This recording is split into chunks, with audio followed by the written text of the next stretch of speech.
Hi everybody, it's 4th of July weekend. Are you being careful? I hope so. I just wanted to touch base with you about labels. Labels, and once you get the hang of that, you're really not going to get sabotaged too much. So I just want to show you one thing. I don't know about you, but I was raised on a lot of Pepperidge Farm stuff. They make wonderful crust. So here's a label. I'm going to go slowly and show you this so you can take a picture of this in the future to look at the label. This is a Pepperidge Farm chili and cornbread pot pie. I'm from up north originally. Pot pies were pretty popular. Easy, put them in the oven, ready to go, right? This is the trick. If you notice on the label, up here on the top, it's going to tell you the portion. So once you're really, really hungry and you sit down and you eat this whole thing, you've had 2 portions. Unbelievable, right? They try to make these labels look as good as possible, so they've really got to minimize it in order for you to pick it up if you're somewhat smart about what you're doing. Now, as I look through this label, it has 360 calories. Now, for a dinner, really, that's not that much. But here's the trick. For every 100 calories in one of your items that you might pick up, it should have approximately 3 grams of fat.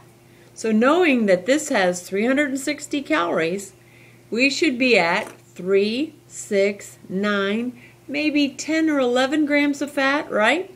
And if you can look at that label again, it has 17 grams of fat.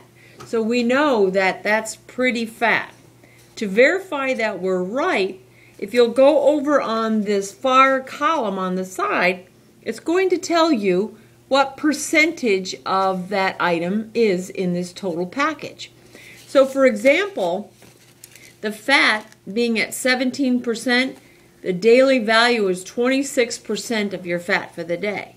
Now here's the guide. If anything is under 5%, it's low in that item. If anything is higher than 25%, it's high in that item. So this is 26%. So see, when you go to the store, as long as you've got in your head for every 100 calories, 3 grams of fat, that's a good gauge. If you forget that, then look over and know if it's over 25%, it's really high in that particular item. So you got 2 chances to get it right. Okay?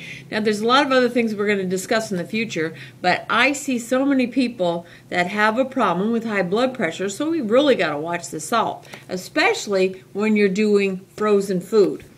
Some of the items are better than others, and they're starting to be careful about it. But then this particular item, it has 890 milligrams of sodium.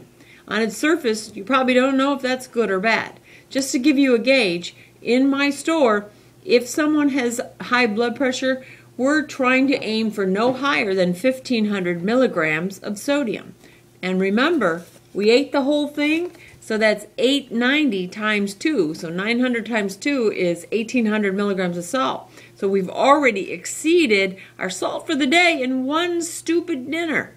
It really adds up quickly, okay? Now, the next thing that I like to look at too are the carbs. When you're trying to lose weight, carbs are really everywhere. And in this particular item, carbs are at 40 grams of carbs. What does that mean to you?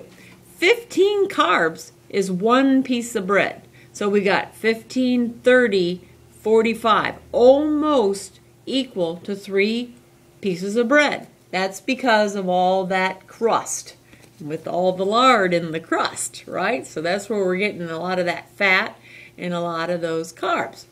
It also has 11 grams of sugar and 11 grams of protein. Those are, interesting, but at this point, what I really want to show you is watch the volume of what you're eating so you know what your portion is, and then look at those fats and go over on the side where it shows your daily value so you know whether you're high or low.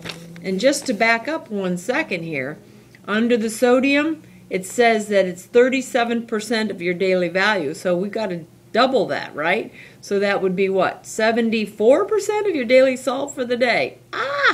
Not good.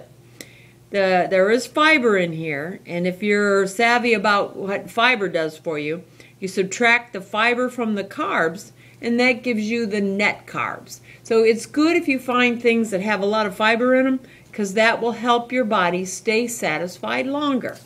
So I hope that gives you somewhat of a little inkling. We've got a lot more we need to talk about, but that'll just give you a little bit of a set when you grab up one of these frozen items and you're trying to be a little bit more careful. Take on your day, have a great time, and remember, one portion is probably good enough. Get out there and play a game with the kids, be active in the pool, burn it off. You can do it. I know you can. I have confidence in you. Go ahead, take on your day.